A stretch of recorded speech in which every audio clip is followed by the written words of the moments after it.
গল্পের শুরু হয় একটি শান্ত ও মনোরম গ্রামীণ সকালের দৃশ্য দিয়ে। কুয়াশাচ্ছন্ন সোনালি ধানের ক্ষেত, পাখির কিচিরমিচির শব্দ দিয়ে দিন শুরু হয়।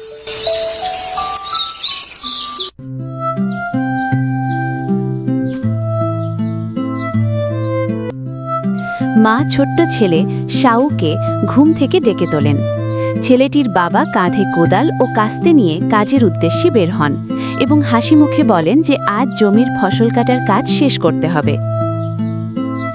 ছোট্ট ছেলেটি তাদের জন্য দৌড়ে পানি নিয়ে আসে। কাজের ফাঁকে গাছের নিচে বসে তারা পানি পান করেন এবং বিশ্রাম নেন। ছেলেটি বাবাকে একটি ফড়িং ধুয়ে দেখায়, যা তাদের মধ্যেকার সহজ সরল খুশির মুহূর্তগুলো প্রকাশ করে। ছেলেটি গুলতি নিয়ে পাখির পেছনে ছোটাছুটি করে নিজের দুরন্ত শৈশব উপভোগ করে।